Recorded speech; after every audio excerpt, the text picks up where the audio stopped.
course. And also the default being Graves, we were questioning that, and in reality and in practice, did not really work out. So want to be seeing something a little bit different from him coming into this Champion Select. Let's take a look at those bans now coming through. So Lissandra will be the first one from the Unicorns, Shen out from Giants, of course, again aims at Chachi, and Nidalee will be coming out from Maxlaw. Yeah, super standard bans at this point in the series. Both Nidalee and Shen are not really a surprise. No, the Lissandra ban also still coming out from the Unicorns. This was something that has been rising in popularity recently. She's a relatively safe mid laner, and she works very well at roaming around the map. Something that we haven't actually seen very much of is things like the Talia and Twisted Fate. We did wonder whether or not these global mid laners would rise in popularity, but we yet to see them in this series. Yeah, and if you look at the bans from last game, obviously that Kassadin wasn't banned out by Unicorns because they ended up playing it. They actually had a Nidalee in that slot. They've banned it and picked it because that's how good it is, you know? Kassadin Rift walks out of the ban cage straight into the Rift box. It's like, no choice. You're picking me right now. Not gonna happen. Tarek, final ban from the Unicorns of Love, taking that away from Hustlin as well. I mean, of course, it's a shared pick from Hillesang, but now waiting on the final one from Giants. What's it going to be? I'm going to keep talking until it's locked in. Kassadin will be the final one, so they managed to catch him. And there's a Rek'Sai first pick. I mean, it had to be. We talked about making sure that Move had a comfortable jungler. He had a great performance on the Rek'Sai game 1. Now, there's no reason not to pick it first in game 3. And now, what does Maxwell do from here? Gragas is still on the table. So something that we did see banned earlier on and regularly throughout the series was the Gangplank. Now it is available. It is a bit of a risky pick because champions like Gnar actually do very well into it. We saw over in LCK how easy it is to get bullied out of lane by the Gnar, but still he offers fantastic global pressure. It's a really good mid-game spike, and if Giants are very much about playing these team fights and playing for that mid-game spike, then it could be the perfect pick for them. I like this draft though. It doesn't give much away and it steals one pick here. So they take the Tahm Kench for themselves on Hustlin, so they guarantee themselves a strong melee support that actually doesn't have any like hard lane counters. Like you will never like stomp a Tahm Kench lane in my opinion.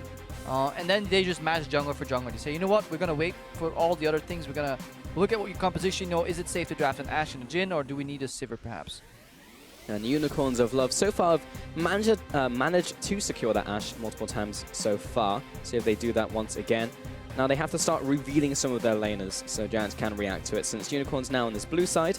And thinking hard about it, 20 seconds on the clock before they lock in their picks. What are we expecting in terms of lane assignment? Well, I'm wondering whether or not Unicorns actually go for the Sivir or the Ashe, because Ashe has been typically a comfort pick. Game 2 didn't work out as nicely, but they could look to try and take the Sivir as it is risky to blind pick it, but you could look to pick that one up as maybe as a denial away from Sunstar. No, I don't think Sivir is a denial status right yet though. She's incredibly hard to lane with in a lot of situations. She loses lane pretty hard.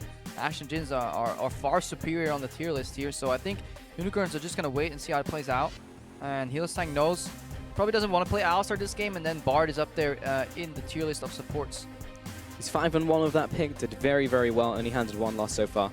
Wouldn't be surprised if we actually saw a Cassio pick right now. It's regularly banned against Knight because of how proficient he was in it over in the in the Korean Challenger scene. And he currently, throughout the split, is 3-0, 100% win rate on the champion, something that he is very well known for, and that's how I got super hyped for him in the past. Well, you didn't need much, did you? No, I did not. Just say in the office, it's like, hello, your name? Andy. Oh my god, I'm so hyped for Knight. It's because my last name is Gay. Like, you know, mid laner opposite of me, it all makes sense. You've been saving that one, haven't you? Next time it comes up. Well, you may get your wish here, Vedius. This was one of those jokes you should have made before playoffs. Yeah. But yeah, it's a good matchup with the Vladimir. The Cassiopeia pick to go back on track here. Surprised that Sunstar actually opts for the Sivir. I guess they just want to stay safe. But he's just too scared, I guess, from the backline dead of a Bard. Yeah, I guess a Tempered Fate, Rek'Sai pop-up, and a Vladimir diving in the backline, and the fact that Vizichachi has a propensity towards playing some of these assassin-esque champions in the top lane, it may be wiser to at least carry a spell shield. And waiting on these two final picks from the Unicorns of Love. And thinking about the Gangplank that you guys mentioned earlier that has been banned previously in this series, could be going over to the Unicorns and also the ADC. I would be surprised to see Corki. When we're seeing a lot of Ashe come out recently, Sivir, Jhin are definitely the top picks in the ADC position. Just need to see what they pick alongside this Bard now. Remember that Corki did have a couple buffs, not massive ones, they weren't like game-changing buffs, but just slight quality of life that perhaps could increase the popularity, and it looks like that it will actually be a lock there. Yeah, this hover was like getting to the awkward length of time where like maybe they're actually serious about this pick. They are pretty heavy with Gnar and Rek'Sai on, I guess, 80 damage. I'm trying to like justify it here, you know? Yeah, we'll just watch the game and we'll find out. But the Gnar also locks in there for Chachi, so opting away from the Gangplank. Got the Vlad in the mid lane as well. Now we just need to see where Giants assign their final pick. They have the Tam Kench, so could flex, but more likely to be in that bottom lane. It's not a matchup that I've seen recently or for a while, but the Corki Bard, I would imagine, must be quite the powerful lane, especially into something like It does a lot of damage. I mean, it has decent wave control, but I don't think you're going to challenge the Sivir too much pre-6. Level 6 you can rocket spam, but at that point Sivir can neutralize the wave. It all depends if you connect your spells. I think Sivir's Tahm Kench should always be able to farm. I think it's more about like, you'll have the lane control at least. I think you'll have the decision whether you want to push or pull away, but not to the extent where this is like a hard counter matchup at all. I mean, Phosphorus Bomb is like the most telegraphed. Yeah, it is. Yeah. It's like the slow creeping AoE. Oh, spell shield, never mind. 3 mana. Very similar to like Morgana binding. You see it from a mile off. Actually, the way to win that matchup as Corki is you never use Q. Like, because you want to basically use Q on the creeps so that Sivir spends all her mana on farming, being pushed in, and then she's out of mana and she's kind of begging you, please hit me with a spell, like, let me use my spell shield. And then when she's you actually just force her at a CS disadvantage and you push a tower. But that's incredibly boring to play. Well, we'll see if they can spice it up in the bottom lane. But to round it out, Smitty J did pick up the Aurelia into Chachi in the top lane. So positive matchup up there. Yeah, typically can go in favor of the Aurelia if she abuses the mini Gnar form. But again, early levels, the range advantage in favor of the Gnar will enable him to just bully Smitty J around. And with the nerfs, again, to the Transcendent Blades, it could hurt her once she hits the level 6 mark, but still typically goes in favor of the Aurelia. Yeah, it's all about the jungle interaction there. Both Rek'Sai and Elise are so good at ganking these lanes here, and Gnar and Aurelia are both champions that are strong at setting up. You know, a minor slow from Gnar often is enough to get your CC jungler in range, and then a dash plus stun from Aurelia can be enough to facilitate for Cocoon. Well, finally, we do have these full compositions here once again. We're heading into game 3 already. Feels like it's been a pretty fast day coming into this one, but there you can go hashtag UOL win or hashtag GIA win to show your support on Twitter and see where your heart lies in this one. We'll be getting into game very shortly. Here we go, guys. Game 3 of this best of 5. First playoff quarterfinal coming out. And you can see the bit of dancing coming out from you guys.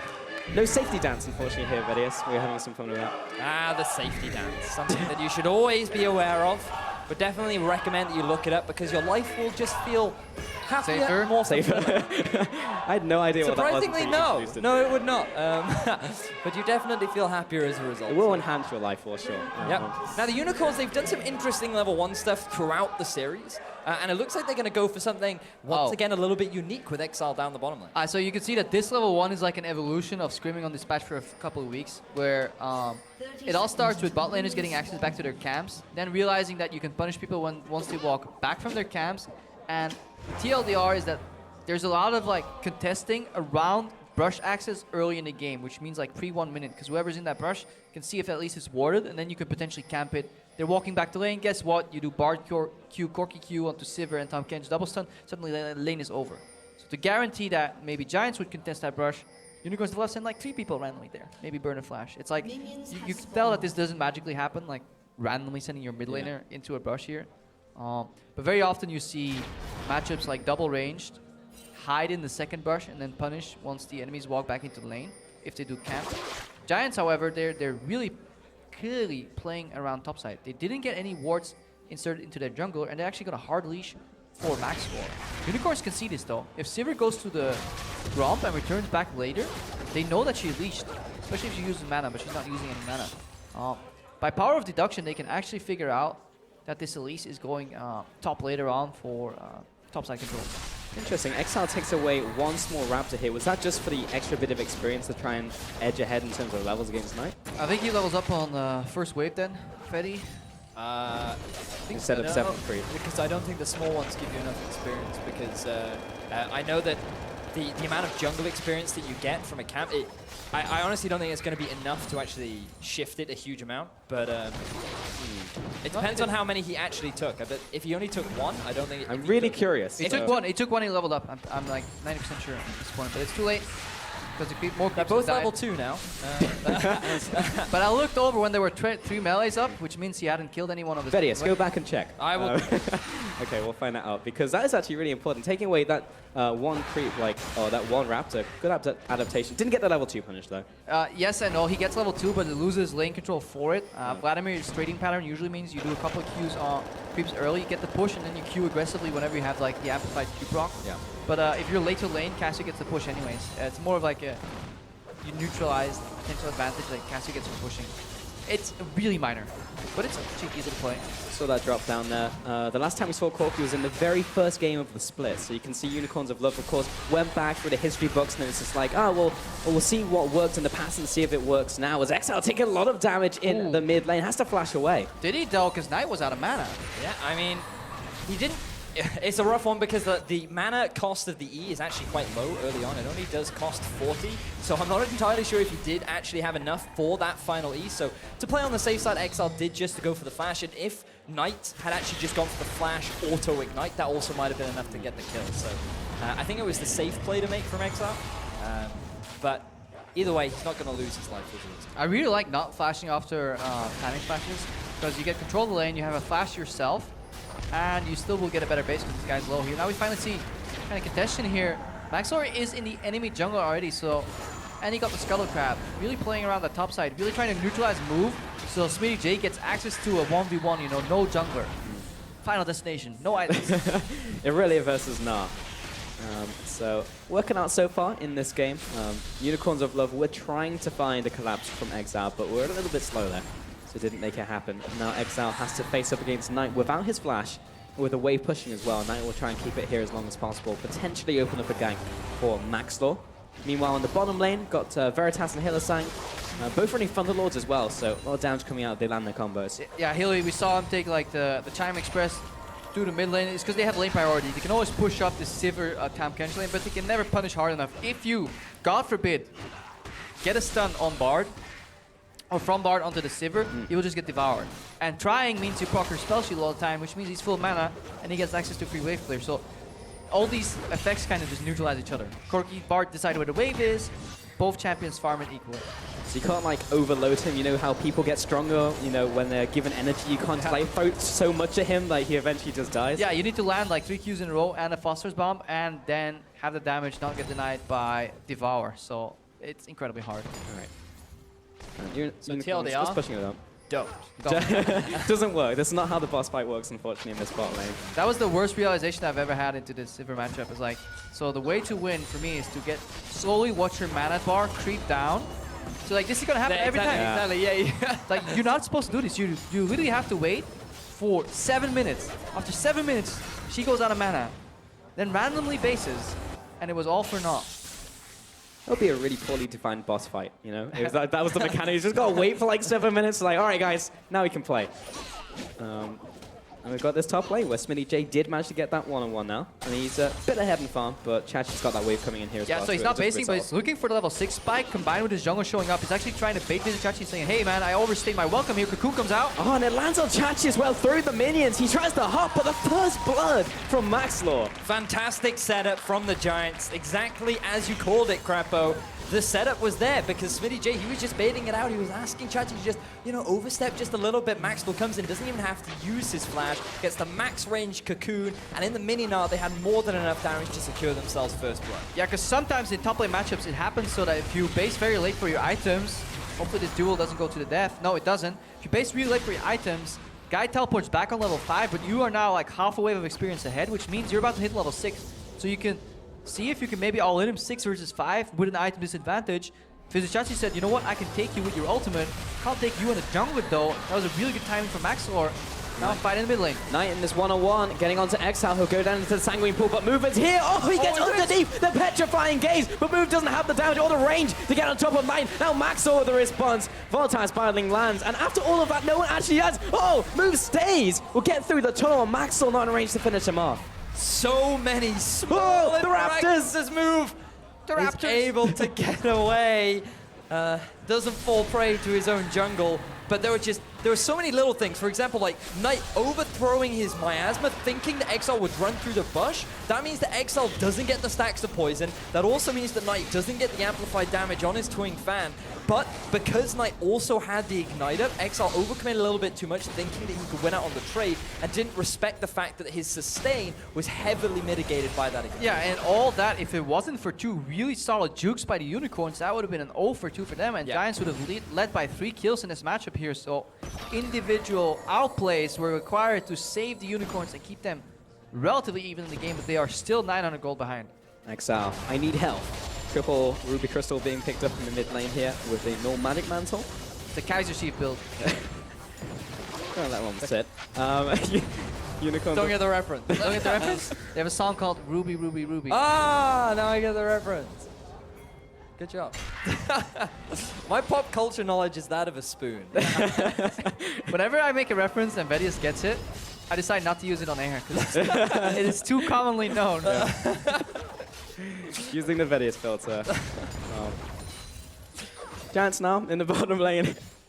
They're farming. They're pushing minions. Yeah. But they have the slight advantage. From Zonstar or Veritas. Yeah, I think he's looking for 70 CS, which is like... does he go IE? No, he goes Essence, right? Because Yeah, Essence into Phantom. Yeah, because if it's an IE laner, they usually wait for BF plus pickaxe, but maybe he goes for BF plus something else, but he's just going for boost components. I guess he was just fine equal farming until Corki base. Oh, top lane. Chachi lands the ultimate move coming in as well for the chain CC. Smitty J dropping low for the flash after. Queen's Wrath will find the kill. Max will try and turn it around. It's 1-on-2. Rebel comes up trying to find that execute, but he's knocked up and he will go down. Dual kill for Moo. A really good response from the Unicorns of Love, and the action might not have yet. It looks like he gets caught out. Miasma's there as well. Tempered Fate on top of Knight. Win this 1-on-2. Exile's there, but he misses the Q, and Knight will turn it around. Does he have the damage? Twin Fang will find him after the flash. Now in the 1-on-1. Exile following after, tied to blood. Knight, he goes into the sanguine pool, coming back up. Misses the Q. Knight, he's kiting around. Miasma as well. Exile finally finishes him off the transfusion. That entire play was based on the Crimson Rush from Exile.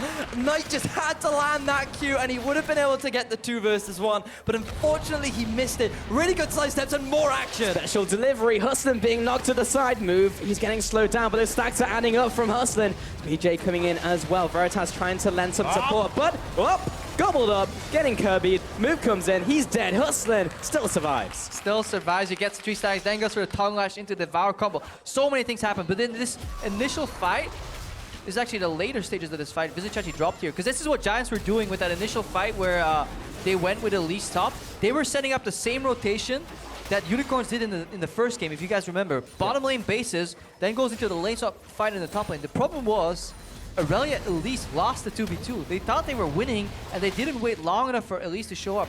But luckily, Hustlin and Sunstar, they kind of clean up on the back here, and Smitty J comes back in with a teleport. But this was Giants definitely going over eager. They did not need to force the play that hard against the Gnar Rek'Sai combo, because Move and Vizichachi picked up 2 kills there. And then on the Hillsang play, I'm just saying this is not being used to the stage, because that was a Q that was timed on Berlin ping 40 to 60. If you do it at the seemingly at the same time, Q comes out like fraction of a second later, it's the frame perfect stun. Problem was he was a little bit too early, and he did what every Bard player dreads, which is missing your Q after Tempered Fate.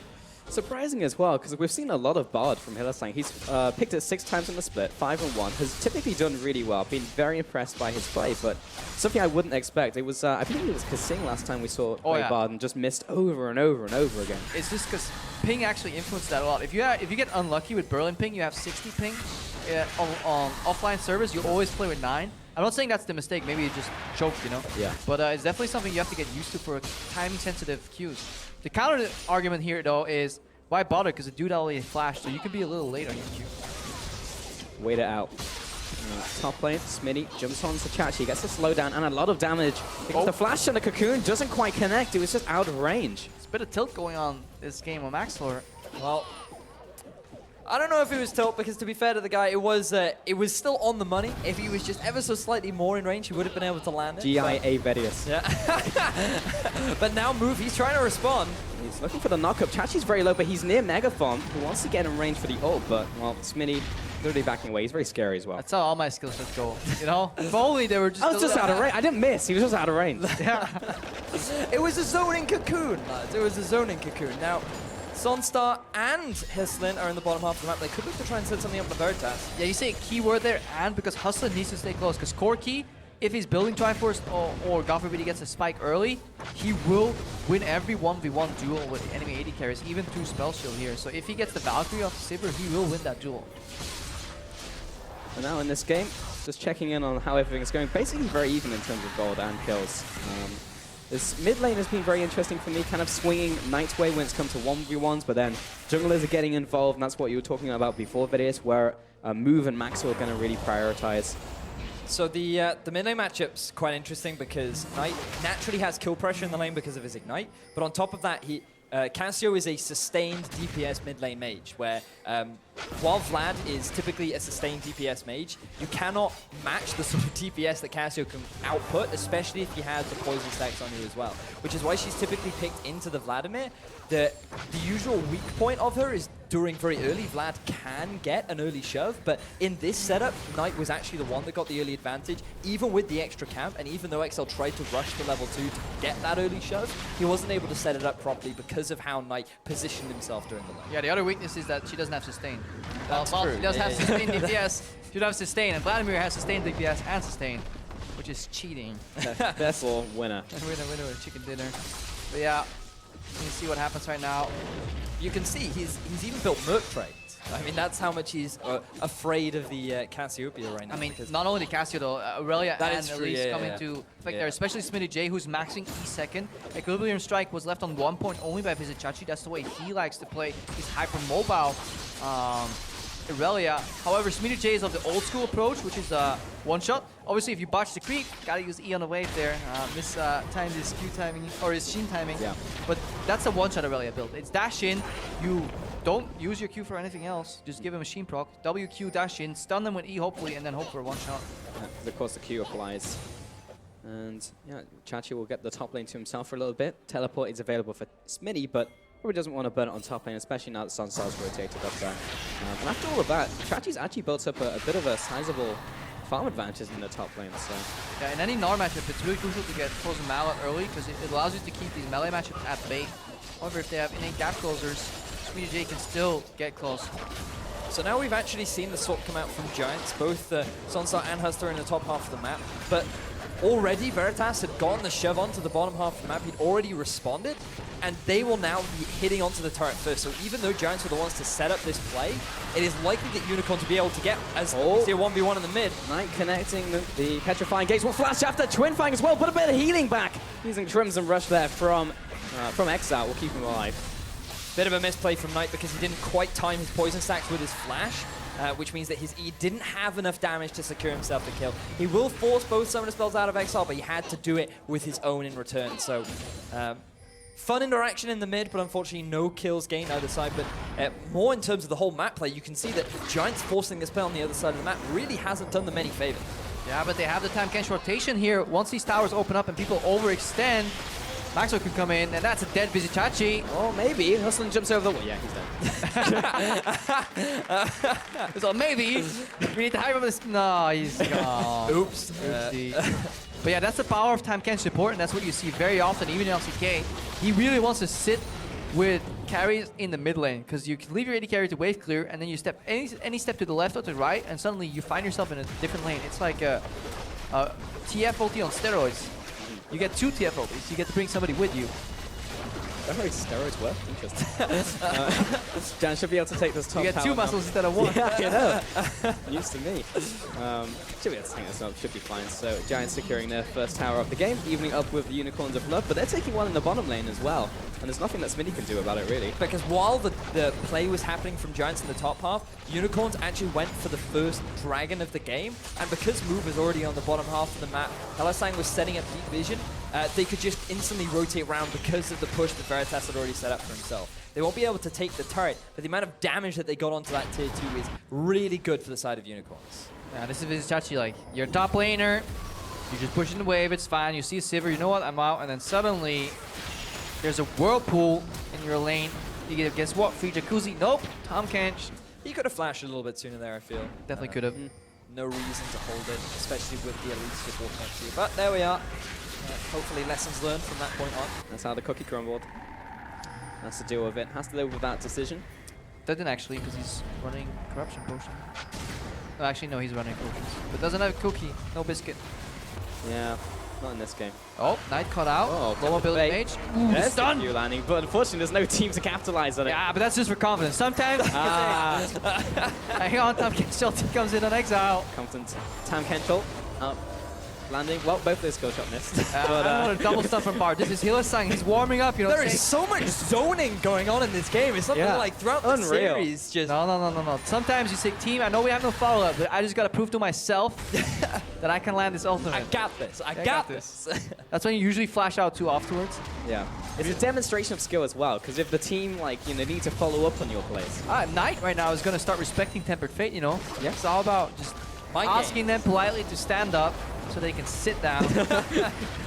Usually a word added to that one as well. Move coming out here, but he's gonna gobble up his ADC. Hudson taking a long down, doesn't get the chance to Grey Help, and he'll just simply die. Unicorn of Love now pushing on this inhibitor tower. Mayday for Giants. Their base is under siege, but nobody is close. There's no teleport on Smitty. He's just now basing. And Unicorns of Love, again, with this condensed mid-game, you know, they used to love playing 4-1, grouping up for picks with a Temper Fate without it on cooldown too, and they find another pick for themselves. Really good setup from the Unicorns, just heavily punishing the mispositioning of Giants, where they're still typically sitting in these standard lanes trying to catch the Unicorns out of position, and it's just not working out for them. Knight is continuing to put pressure down in the mid, but just look at that tower. It is still relatively healthy considering the number of times that Knight has been so aggressive onto Exile. You saw the most damage of 15 from Knight coming out there on Cassiopeia. I mean, very easy when Exile's role in this game has been the mid lane punching bag, and just like taking everything to the face. And he's able to regen, so he'll come back into lane now. And this will be the Herald now going over to Giants, so giving that, of course, to the split pusher. Yeah, I think that's really important, especially if you can get it this late in the game. It's almost the perfect Herald. Oh, actually like that a lot. That was really good communication there. Just the presence of mind. So you know what? Walk to the wall. Oh, you. Yeah, Walls mean nothing to the mouth of Hustler. It's like speedrunning, you know. In most speedrunning games, walls are merely a suggestion. Exactly. Yeah. It's like there's actually this wall right here in this door, which requires a key, is a cosmetic suggestion. Move going in though. Doesn't exist, but the gank in top lane certainly does. Smitty, he's very, very dead. Chachi will finish him off with the Rocket Piper, and now Move and Chachi will all pick apart this tower. Also got the rotation from Veritas. Yeah, and I really love how Unicorns of Love are using the fact that they have like the push priority in a lot of these lanes to then kind of siphon over the advantage. They don't keep knocking on the same door, you know. When you want push in mid, guess what? We get to move into enemy jungler. Top lane is slow pushing, they're going to duel, surprise, you know, arrive there with your different laners or your jungler. All right, now more pressure in the mid lane. Giants continuously on the back foot. It does seem that way because they are the ones responding to the plays from the Unicorns, exactly what we saw in Game 1, where it was Unicorns typically the ones setting up. And if you just look at the vision on the map right now, it is just blue wards all over the map.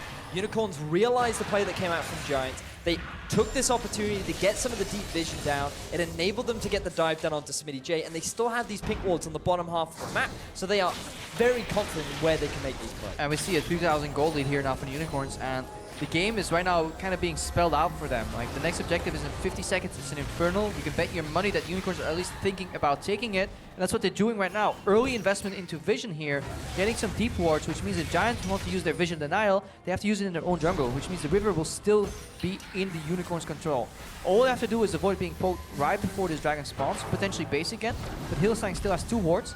They have access to Tempered Fate. They have Rek'Sai who can tunnel over. So they're really good face check punish here towards Giants. And notice the spikes as well, because you've already got the Rapid Fire and Trinity Force done for that Corki. Yeah. Whereas Sunstar is still working on his second item. You have the Tier as well, still stacking up for Knight relative to the Spirit Visage and Needlessly Large Rod done for Exile. And that historically has been one of Corki's strengths. You know, the mid-game power spike centered around taking a lot of early objectives. When was he super strong in a meta where you wanted a lot of dragons? But now Hylissang's Temper Fate lands, but Hylissang, he just drops where he stands. Instant kill for Giants. That's going to set up the dragon for them. Giants say, who cares about power spikes when we can just catch your support out of position and take an Infernal for ourselves. Massive misplay from Hylissang, gets caught completely unawares, throwing out a Tempered Fate that really he had no means of trying to set up. Is it Hylissang or is it this team? I mean, why the hell is Move doing Raptors and Wolves when your team sets a Baron vision, Dragon vision, and then is trying to deny it. SmittyJ will get knocked up here. Doesn't get the SOAS play, unfortunately, and now have to jump to a minion, try and make his way out. We've got Vladimir coming up here as well, but I don't think we're going to see the great escape of SmittyJ. Nope, the auto attacks are landing from Chachi, so he's just going to try and jump on top of him and do what he can to buy some time. The SOAS got nerfed on like 6:13 or 14. Yeah. Addition of the second. The additional channel time meant that there was no way he was going to get out of that. You also had the Tremor Sense move, saw him move into the bush in the first place, and now we see a 1v1 in the mid, but we got a replay! Veritas ends up going down. Will we find out whether he got revenge? Find out next time on by European exile? LCS. He did! Yes. Knight got his revenge. Wait, Knight got his revenge? You mean? Well, he got revenged upon. Gotcha. Yeah. Creative use of the English language here from Prepper. Transitive properties of revenge. But while all that actually was happening, you did see the pick down onto Veritas, another mispositioning from the Unicorns. Knight, the reason why he ended up falling in that 2 versus 1 collapse was because he didn't have his ultimate after he got the setup play onto Veritas. So this all goes back to the Dragon play, and what I can't muster... Not a replay. Every time. This is where we find out what happened. You know, it turns out the next episode's right now. Vladimir presses buttons and walks on the enemy mid laner. Guess what? He dies. LSI comes in with an exhaust just to guarantee. I feel like that was really unnecessary, but still. Proving a point, man. It's like this exhaust you see right here. Yep. I don't need it. There you go. But I still want to go back to that Dragon. While Hillsang was alone, why was Move doing Raptors and Wolves? Why was Corki running down to a bot lane that was already pushed out? When you have the vision set up, the entire point of it is to defend it. Use the fact that they are face-checking into Fog of War. I know. It's because earlier on, he nearly died to the Raptors, so we had to come back and claim vengeance upon them. He's like, yo, we have a score to settle, and unfortunately it ended up giving an Infernal Drake over to the other team. So maybe you should hold on to settling those scores until later on when it's not as intense. Just in life, it's not worth holding grudges. Yeah, it really is. Not against inanimate objects. Because it means someone else suffers. Someone you care about will suffer. Yeah. In this case, it was Hillsang, unfortunately. So, yeah, it's going to suck those one up sometimes. But Unicorns of Love do have an advantage in this game still. I mean, we speak about suffering, but look at SmittyJ. He's 0-3-2 right now. He has completed his second item, which will be the Blade. You do see a bit of a shift between the Ghost Blade and Blade of the Ruined King, depending on preference largely. But the fact that he has actually struggled a lot, and if we just think back to what's happened in the game, Maxor and SmittyJ have regularly lost in these 2v2s, and SmittyJ has often been the target of a lot of Move's focus. The biggest problem was the 2v2 he lost when his bot lane was approaching. That was an unnecessary moment of aggression, and that actually was the whole swing moment in the entire game here, and could be honestly a swing moment in the series. Because Unicorns, they found themselves like almost like 1.5k down earlier. They're still sitting at a comfortable 3,000 gold lead, despite making a major blunder just now, and they're finally grouping again, looking for another Tempered Fate pickoff here. He was trying to land it on the Chachi. Both came to the realization at the same time, but now Chachi trying to back away. Lands the ultimate. Tempered Fate's going to put a timeout on this situation. Exile dropping low, but he's right back to full health with his combo, and Giants need to push him back. Tom Ken's chase though, but they ulti got cancelled. This may be a Baron rush here. The Veritas is still positioned to poke. Notice that Chachi has his teleport as well, so even if he does go back, he can just quickly return to the fight. Move though, sitting in a bit of a precarious position. No vision from Giants. Wow. This is like, the sweep spots him. Found him. And he'll flash up the wall with the TP coming out as well. But the flash and the jump after Cassiopeia. The Devour was still available, so he's going to drag him to safety for now. But Unicorns of Love still looking for blood, and they'll instantly take down Hustlin. Had no chance to get away. Exile going to jump in tonight, and Chachi is on a rampage, but that's quickly shut down by Maxlaw. But look at SmittyJ, he still isn't even in the fight. He's trying to make his way up, but Hillsang doing a great job of zoning. And Maxlaw goes down to the side of Veritas. Flashes away from a heat-seeking missile that connects anyways. 3 drop for Giants, 1 drops for the Unicorns. And that's an instant Baron star here. Jungler's dead. SmittyJ and Sivir are alive, but they're so far away. Unicorns of Love just basically going to take this. I mean, there's nothing that either of those members can do. SmittyJ is kind of getting around this area. It's a reset. Yeah, he sees it. It's in the shape of a Corki. He got the first kill, but unfortunately he didn't get the reset on that one. Transcendent Blades will put a bit of damage down. Jump over the wall. It will be secured out by Move. But Unicorns of Love set to take some casualties here. Sonstar and SmittyJ round over them. Extar with the double. Really good play from Unicorns of Love to get themselves the Baron and not have it stolen away. Obviously, there was no smite there, but still being able to secure that. And we just need to backtrack to how that all played out. The teleport, we mentioned it from Vizicachi. He came in from the flank. Hustlin tried to keep his mid laner alive, but he had to give his life away off the back of it. And Unicorns, they wanted to keep going with the dark. Yeah, it's just at one point, could they have disengaged? There was a small sidestep from Knight that maybe he could have went out of. But here again, I feel like Maxlor is critically over-chasing in this series. Look at it. This is Corki's spike in the mid-game still, especially against his more squishy Elise builds. Back in the day, Elise was hyper-tanky, and then you could kind of skirmish with this Corki. But as we go forward, this exhaust is really good from Hylissang. Sadly, doesn't keep his AD carry alive. Big question, Corki positioning too. Right here, I love what Hylissang's doing. This is called the cheerleader. You portal out, realize you should have never portaled out, and then you just cheer on your mid laner. And apparently You can do it, guys! I believe! Yeah, you're It Vladimir. You have sustained DPS and sustain. Yeah.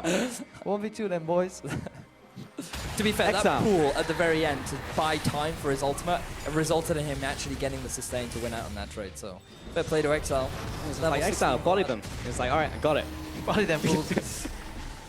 Unicorns of Love now pushing the mid lane with this new, fresh Baron buff on them. Sansar trying to poke from the sidelines, but it's instantly receiving those Veritas rockets. Yeah, whenever Hylissang walks up, Knight has to walk backwards. Because if you aim Tempered Fate at tower plus champion, it's always a win. Because you can choose to commit or not. And worst case, the tower is just invulnerable anyways. So you don't really get punished for the play. Unicorns take their very easy inner tower, and now at 28 minutes have a pretty good lead themselves. I mean, the start of this game was definitely a bit more even than we've seen in the series so far. The other games were much more one-sided, but now Unicorns edging ahead now with this Baron in the last sequence of plays, so in a pretty good position. Plus Exile is massive, so that helps too. This is not a good position for Maxlor right now. Now he's being chased down by Exile. Here comes the Tides of Blood, and Sansar's also under attack, but Hussein, the hero that Maxlor needs, will get him to safety.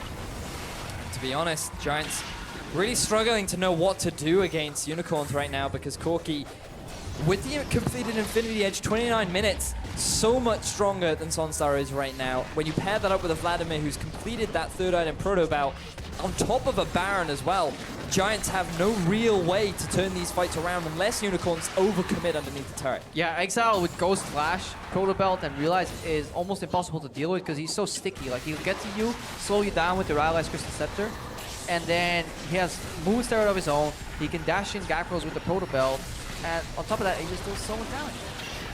Top lane being sieged in. Lots of damage coming out here from the Unicorns of Love, just even in this poke damage on the tower. Giants may be looking for a way into this fight. They land the CC onto Move and Chachi, but they tank up all of this damage. Giants unable to get in here right now, but they may have disrupted the push for at least one wave. Nah, wait for the next wave. I think Unicorns actually have a moment to commit, but they're looking for rotation here. I'm so surprised there's no Tempered Fate and just hard engage coming out of here. Unicorns seemingly hesitant, but now the wave connects, and here we go. Now Chachi's looking for a way to get involved. Spinny J jumps on top of Exile. He goes down into the pool. Knight trying to zone away here, but the tower is dead. With, the ultimate, I mean, what? Swing and a miss from Hylissang. Throws it out, unfortunately not able to connect onto anyone. But Unicorns can still be happy with the turret that they picked up for themselves. They realize that there is a big minion wave in the bottom half of the map that someone has to go and deal with. So better to just take advantage of what they can. Let's not overcommit, and we'll just be happy with what we get. Yeah, sometimes I feel like I'm in the Bard Olympics. I have like one of these little signs, you know, hand raised, like, nah, that was a 4. A 4? Generous. That was a zoning ulti, you know? There was some zoning aspects in that ulti that were... multiple factors that come into the score, Vedius. Yeah. Just because it misses doesn't mean it's preventing people from walking forward. Exactly. I mean, all that target practice earlier as well. Apparently not really getting him the high points on the Crepo score of approval here. No, that's the one thing a long playing career near relegation gets you. It's like you get very creative in your excuses. And then you can apply that to other people, and there you go. Fantastic. Hylissang now waiting in the brushes, looking for another target to hit. See if he Exile can redeem himself. Multitasking here. Best of 3. Two camps at once, you know. That's like if you're a jungler and you're watching a mid laner do that to your jungle. Like, not only is he taking your camps, he's taking them 2 at a time. It's like, cool, man. Nice to know that sharing is caring. Yeah. Can I get a minion, please? Yeah. Well, it pays to be efficient. You know, it's time saving. It's like, yeah, Exile's looking at Move being like, dude, you got a Tiamat. What more do you need? I mean, You're done, right? Well, here comes the rest of Giants. Chachi will push them all away, but he's being gradually slowed down. On the Hunt's going to be used to try and get the chase after. Slow in from Smitty J. Will it be enough? He's got the Guardian Angel. Maxwell coming in here as well. Down into the GA. He just has to buy some time though here, because if he can just cancel a little bit of Exile coming in, there's a bottom lane push going out now. Exile is almost too desperate for buying time here, but he cancelled all the backs. He got all his health back as well from the Hemo Plague. That means Move and Veritas able to siege down this bottom tower, and Knight, he can't even get close. He's trying to hold the 2 versus 1, but he's already been forced to use his flash. Smitty J now coming in with the teleport, but in the top half, there's still more action. Exile was trying to disrupt some of that, but there's the Tempered Fate landing onto one. Exile still dancing around. Hillisang is able to support him, and Giants, what can they do? Hudson dropping low himself. He did manage to gobble up Maxwell. There's the kill coming out, and Maxwell jumping onto Exile as well. Down into the Sanguine Pool, and the Tides of Blood kill. Exile has been on fire with his side step in this game, and now Move and Veritas find Knight in the mid lane too. However, it costs Veritas his life. Smitty J dueling move here. I was surprised that Hillisang didn't go for Temper Fate on the TP cancel, but they still won the remaining 3v2 skirmish with some beautiful side steps from Exile. He is really showing up the series. Smitty J turning around onto Move. Exile coming in here as well. Tides of Blood. Hudson will get him to safety for now, but the cute landing. Hillisang with the unseen flank. Smitty J will have to back away now. Crouching Tiger, hidden Bard, the strongest of them all, and if this tower falls, there's a potential 3 open inhibs for the taking, but they need time to take them down, and the Giants are spawning. Bear in mind that those death timers are still relatively long. 14 seconds on Knight, 30 on Hustlin, but with Sunstar coming up, it's unlikely that Unicorns are going to be able to close things out, but they should be able to take a hefty taking from the Giants' base. Doing a lot of damage, almost critical damage, but they aren't able to finish off this inhibitor. Chachi now being jumped on, will be blocking out that one with the spell shield. Chachi taking the portal to victory. Man, he zoomed through that one. That's if you max portal second, you get 50% extra speed compared to your opponent. That's why the Emax second is so vital on Bard, because it gives you time to arrive, you know, get used to your new destination. Right. Look around and smash him in the face. This is Chachi knowing he's caught, but you buy time. Immediate pings come out on the bottom side of the map. Move and Veritas are setting up the siege 2v1 against Knight. Then Exile comes here, and it's honestly a race for buying time and canceling backs here. Exile 4v1, guess what? Pull out, and then the hesitation sidesteps one spell. Another, obviously it's a heat-seeking spider. Another spell sidestepped here. This is the, I guess Hillisang doesn't see the teleport going on, but the second they realize he's out, Tempered Fate comes out. Spell shield gets used on Sunstar, which means Exile's QE combo gets maximum value. And this guy is just so comfortable weaving in and out of the fights. And watch Hillisang, you're going to see the binding, or not, because the Baron is being set up. And it's going to be taken out by the Unicorns of Love. It's Chachi to secure it. Now the fight ensues just behind the pin. It's going to be Knight the first one to drop, and this is not going well for Giants. Double kill coming out for Veritas, but now it's being turned around. Move and visit Chachi will be backing away before turning it around once again. Smitty J on top of his opposing mid laner for the kill. Exile looking for the cleanup. Move still very healthy. Smitty J on Exile, unable to finish him off. Exile is godlike with that kill. Sunstar trying to get away. Move will not be able to get on top of him. 4-4-3 trade Unicorns. Yeah, Giants almost had a turnaround in that fight because Unicorns were getting greedy. They thought they were playing 2 members only, but then they saw the Babushka doll properties of Tom Kench. They spit out a random Aurelia. Suddenly it was 3v3 and they turned it all around. But then Exile is just so goddamn fed this game, and he is single-handedly influencing the ends of these fights. Vladimir, ladies and gentlemen, in these late game team fights just does so much work, especially when you play around that Crimson Rush. The sustain that you get is insurmountable, and to be honest, there's nothing that Giants can do about it. We said it before, and we'll say it again because he is just so difficult to deal with. And to be fair, that was a really good Tempered Fate coming out from Hillisang to actually buy enough time to guarantee the Baron for Unicorns. That was a pretty good ultimate from Knight as well, but when you're forced into this little choke point, the Corki is just able to get so much free damage off. And the reason why things initially looked pretty promising for Giants is that Exile hadn't actually yet joined the fight. He was still in the Baron pit, but the moment he comes in, things just swing in the favor. And it's honestly a mistake from Sunstar. I think he could have finished off Exile and then at least maybe dropped to move here, but he's so scared of this Rek'Sai kind of lurking around. Now packages available for Veritas here. Still saving it for now. Did get a play earlier in the game, but has had to sacrifice a lot of them to the minion wave gods. Yeah. The good old equalizer wave clear. We saw an interaction with Miasma and Magical Journey there too. This thing was yeah, you can't click it on your Miasma. But most But the door is open. Why can't I go? It's like, I've done this a million times. How do I'm literally at one trick. How am I failing this? And then you figure out it's Cassiopeia poison. Giants trying to mount a defense here. The inhib is still very low, and in fact the minions are just probably going to finish it off. Got this long-range cannon minion. Hey, and Ashe did 6,000 One damage. more. These are basically, if you wonder how Ashe can do 6,000 damage in this game, it's because all those arrows that fly off the map somewhere, they get into a different dimension, and in a different Summer's Rift, like they actually land when you least expect it. I mean, it's just like space, right? Like he carries on traveling. Eventually, he's going to hit something. Well, right now, Giants are hoping for an alternate dimension to kick in because Unicorns are looking to try and close out this game. Yeah, not happening on this world line, Vedius. It's the darkest timeline for Giants going down. Unicorn setting up the siege, honestly, they're looking to finish out clean. 3 inhibs down, like look at all the super creeps. 2 in each wave, conga lining inwards. So hard for Giants. And Giants now been pushed in. We've got the towers dropping very low. Exile being jumped on by Smitty, trying to do what he can. Hustling on the front lines, and here comes the Temper Fate onto the tower. But, I mean, Unicorns Love don't really want to follow up, and at the very least, they should be able to take this tower down, but eventually the minions will dissipate. Civic Wave Clear is buying them a bit more time, especially with the damage that Smitty J was able to get down onto Exile, is forcing Unicorns to play a little bit defensively. Flashbacks of Unicorns versus Vitality are flushing into their heads right now as the first Nexus turret goes down. But there's so many minions flooding into this base now, gentlemen. I'm not sure how long Giants can survive. And now the Elder's up. Unicorns of Love going to go towards that objective. Hillasang taking the fast route over there. I feel like Unicorns could have forced that a little bit harder. Yeah. They did have the Mega Gnar. The Flash was available to Hillasang.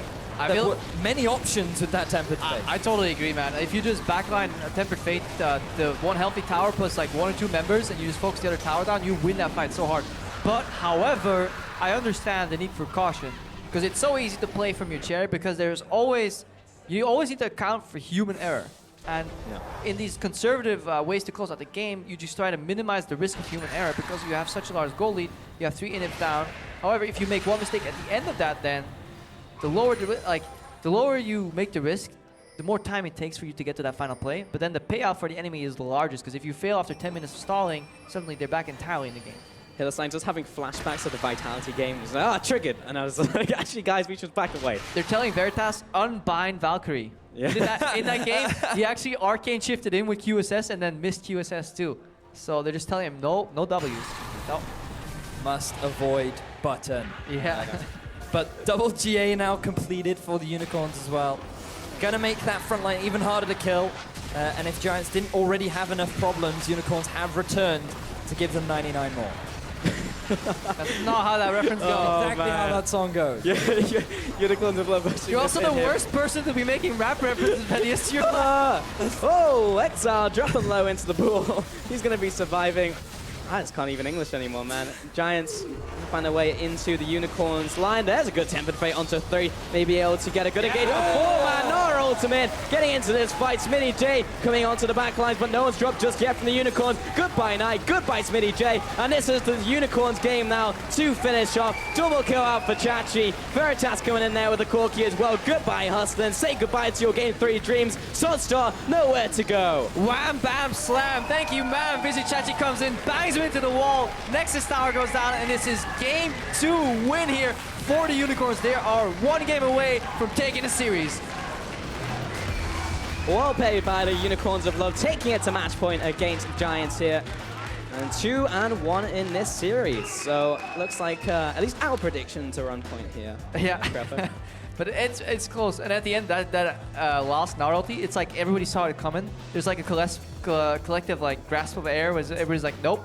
I don't want to be at the end of this Gnarlty, but then Vizichachi flashes in, puts 4 of them into the wall. Yeah. Beautiful combo, and at that point, dreams died for Giants. I mean, if you can't get the timing on the Cosmic Binding, have someone else use the CC and just time it with themselves.